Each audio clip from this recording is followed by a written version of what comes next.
In their first 5 games of the season, the Atlanta Falcons gave up only 2 touchdowns.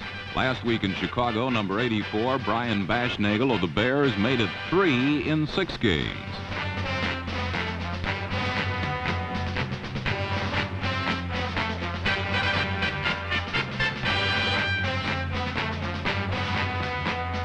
Unfortunately for the Bears, this 84-yard play came with just 5 seconds left, and the Bears trailing by 16-3. The Falcon defense had done its job earlier and still ranks number 1 in the NFL for fewest points yielded, 32. Coach Lehman Bennett's defensive philosophy is simple. Don't allow more than 3 yards per running play. And when the opponent is forced to pass, come at him with a variety of pass rushers.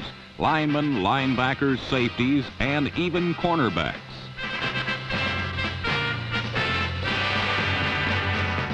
Against the Bears, the Falcons had 4 sacks and forced 5 turnovers. And as a result, they continue to share first place with the Rams in the NFC West. But even Coach Bennett wonders if he can continue to win with such low scores. Meanwhile, in St. Louis, Don Coryell of the Cardinals and Hank Stram of the Saints were 2 coaches whose teams didn't play much defense last week. First, Jim Hart and the Cardinals rolled up an early 21-point lead.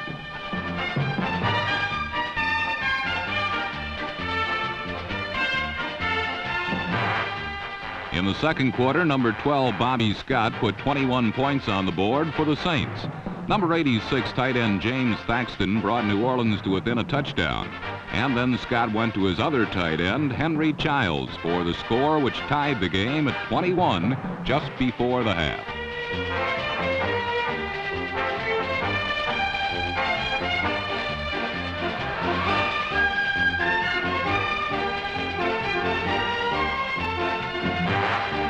The superb individual effort by Childs brought even Coach Stram into the end zone celebration. And for a while, it seemed the Saints could keep pace even without the often injured Archie Manning. But in the second half, the NFL's most prolific passing offense still had some tricks left over.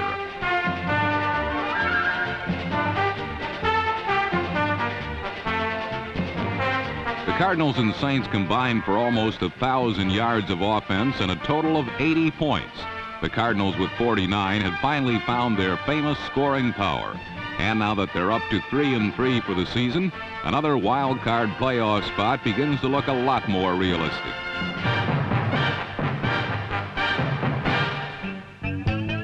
In Philadelphia, Ron Jaworski and the Eagles were up against the Dallas Cowboys, the team that seems to have the NFC East already won. But Dick Vermeil's Birds were not about to concede a thing to Tom Landry's undefeated Texans.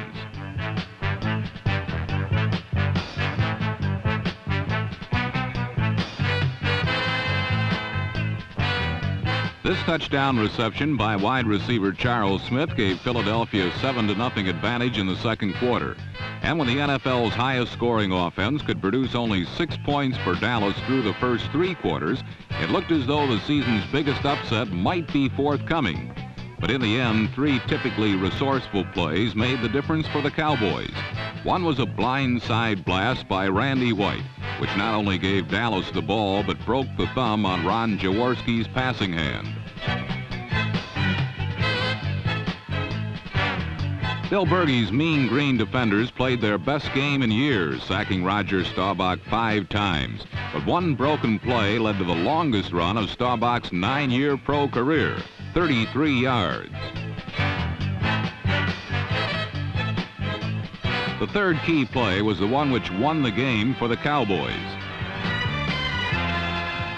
Jay Salty spiked a Spike Jones punt. Charlie Waters recovered and scored, and the Cowboys were more than relieved to escape Philadelphia still undefeated and with a 3-game lead over the rest of the NFC East.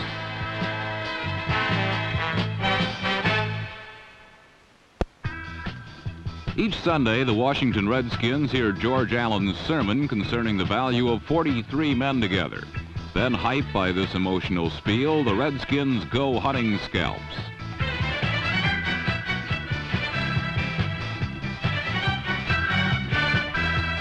Against the Giants, however, tried and true intimidation tactics cost more than they were worth. and if they scared the Giants, it never became evident.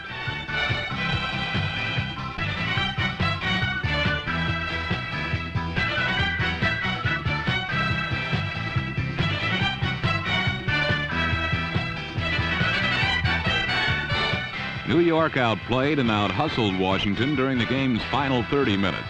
And when number 9, Joe Pisarcik, drilled receiver Jimmy Robinson, the Giants had struck oil for a 17-6 victory.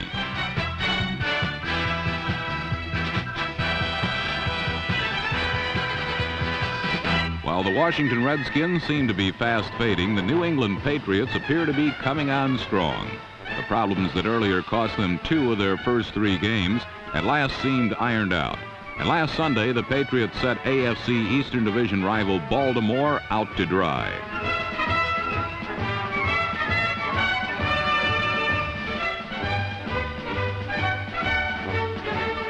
Burt Jones' offense failed to register 90 yards of total offense and limped away without so much as a touchdown.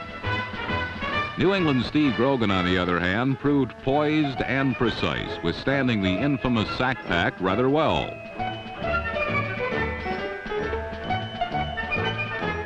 The Patriots controlled play throughout as Grogan baffled Baltimore with an offensive scheme designed to drop the Colts from the ranks of the unbeaten.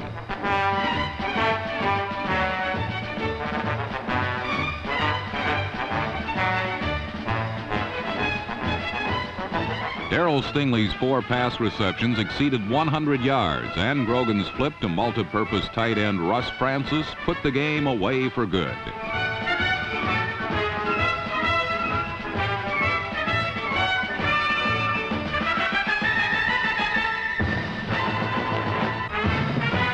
(17-3) was the final as the all-powerful New England machine churned past the Colts to further tighten this divisional race.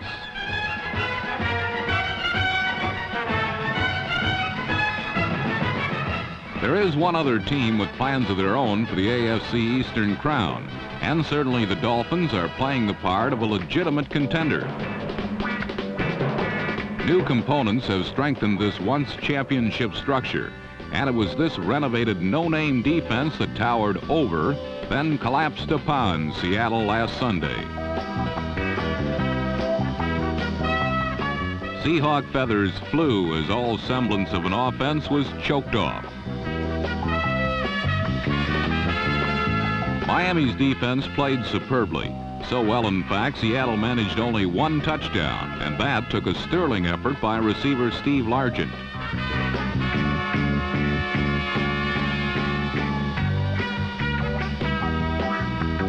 One touchdown, however, would not be nearly enough, for the Dolphins are a team that can explode.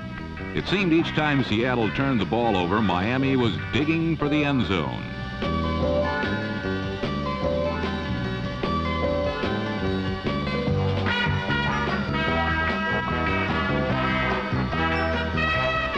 Miami speedsters like Freddie Solomon, number 86, kept the Dolphins in good field position all day and kept the pressure squarely on the visiting Seahawks. The main thrust of Miami's offense this season has been a precision passing game that flies, rain or shine.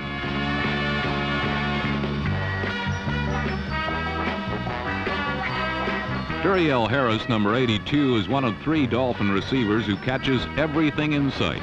This ability, coupled with speed to burn, make Harris and teammates Freddie Solomon and Nat Moore, number 89, as good as any receiving tandem anywhere.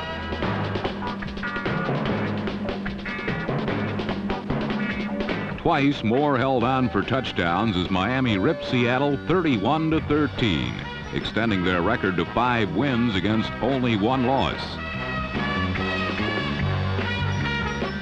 The Miami Dolphins have been synonymous with winning football for years, but this brand of excitement has been most pleasing. Just ask Dolphin fans. They're the ones grinning ear to ear.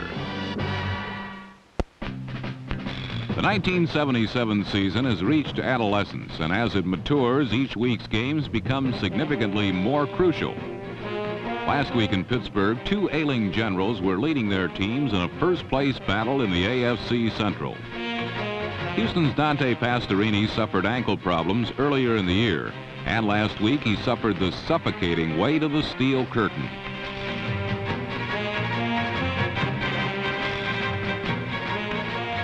While Pastorini was feeling some mild discomfort, his counterpart, Terry Bradshaw, fell under the gun one time and took a good shot on his broken left wrist. The pain, though excruciating, was transitory. In other words, it hurt like heck for a little bit, but Terry was out for only a couple of plays.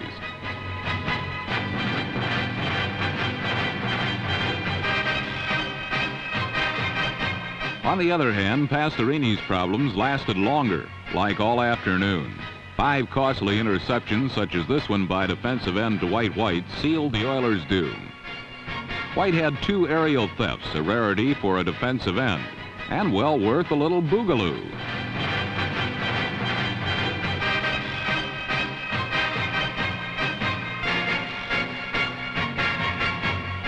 A quick recovery by Terry Bradshaw was followed by this 6-pointer to tight end Benny Cunningham, and Pittsburgh was on its way up in the standings.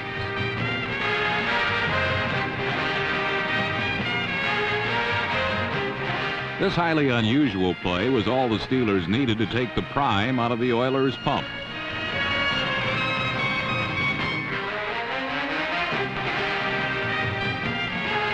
"49 yards to the end zone for number 82, John Stallworth, spelled victory for Pittsburgh, 27-10. Now that frost is on the pumpkin finally in Pittsburgh, there's one steel structure that's definitely high-rise. But they're not alone in the penthouse, because in Buffalo, the Browns continued to play tough, exciting football. Running back Greg Pruitt hit running back Cleo Miller for 1 score as the Browns overcame an early Bills lead with a display of tenacity.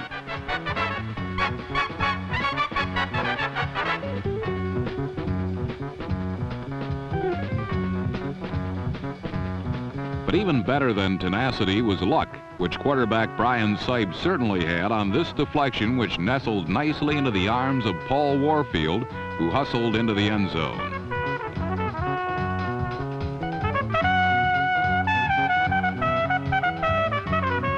The Bills gave a valiant effort at catching up on this 91-yard punt return by cornerback Keith Moody.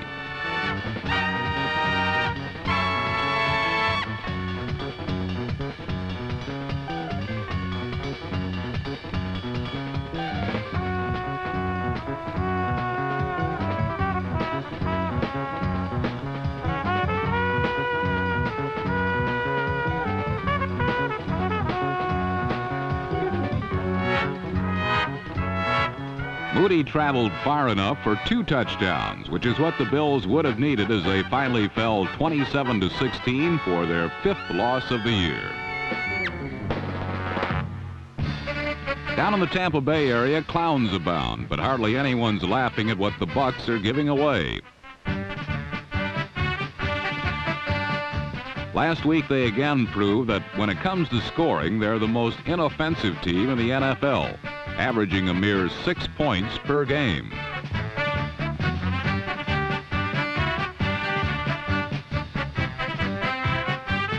But one thing the Buccaneers do have is a defense that packs a wallop.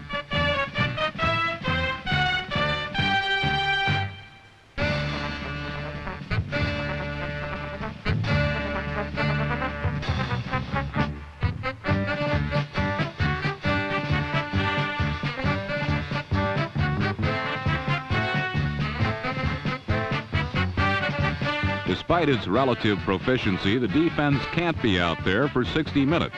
And when they're not, then bad things happen. Number 51, Jim Gueno, blocked this punt. And that was all the Packers needed to set up a 5-yard Eric Torkelson score and a 13-0 win, their 2nd of the season.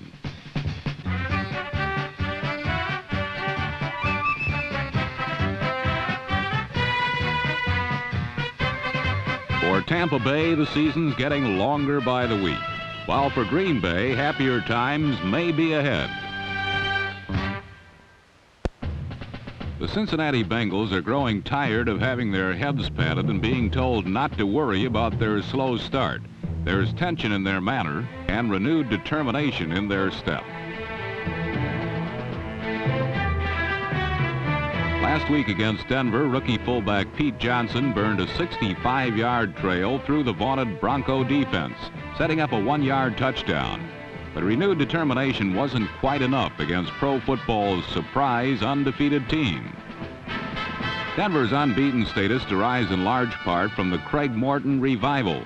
After 2 tough years in New York, Morton arrived in Denver eager to impress.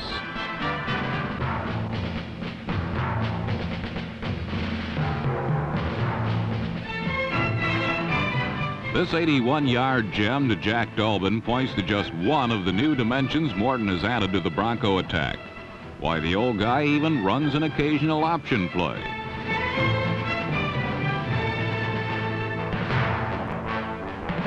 Come to think of it, Morton's only 34, and his addition has made life much easier for a defense that's both very good and very nasty.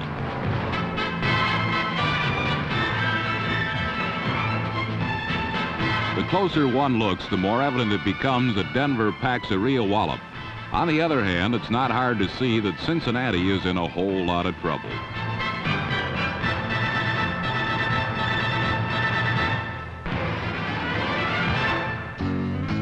At first glance, rookie head coach Ken Meyer of San Francisco likewise may appear to be in a bit of trouble. But not really, for nobody expected the 49ers to win that many games this season, especially the Detroit Lions.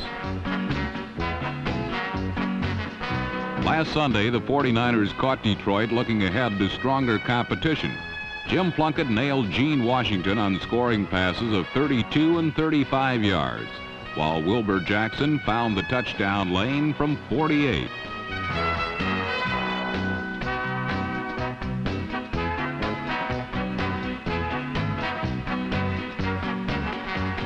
'49er fans aren't used to all this offensive explosiveness. Hey, San Francisco, you won.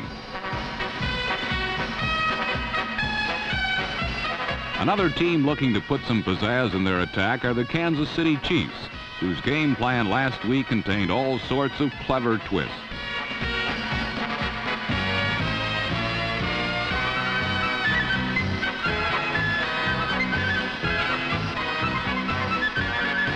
But the Chiefs didn't need trickery against the San Diego Chargers.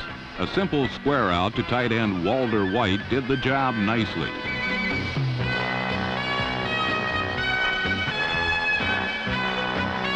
Talk about a home field disadvantage. The Chargers hadn't beaten Kansas City in San Diego in 5 years. Last week they blew it again. Late in period 4, number 46 Tim Gray recovered a fumble, then disappeared into a crowd for the game's winning touchdown. The victory was Kansas City's first this season. So take a bow, Tim Gray, wherever you are.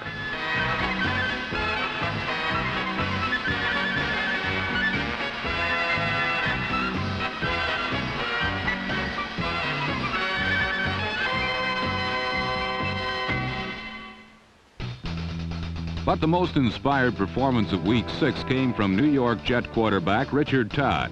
Seemingly overmatched but completely unruffled, Todd took on the Oakland Raider defense and nearly won.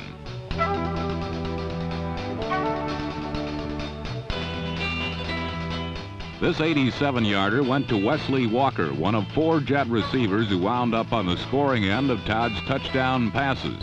Todd hit passes of every variety, here splitting the middle to Richard Castor.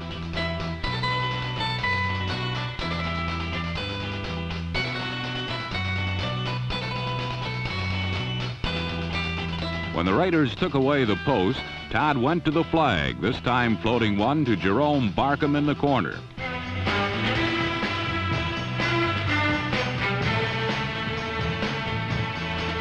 Unfortunately for Richard Todd, along the way, the Jets missed 2 short field goals and an extra point. Against Oakland, that's tantamount to throwing red meat to a school of sharks. Ken Stabler has engineered comebacks in much bigger games than this one.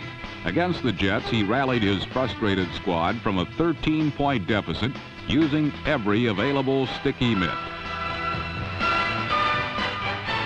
Suddenly, the Jet lead slipped to 6, and midway through period 4, dreams of an upset met an untimely end.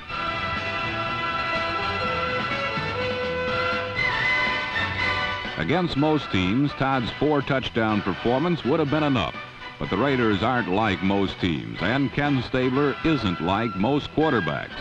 Wherever he goes, he's still the people's choice.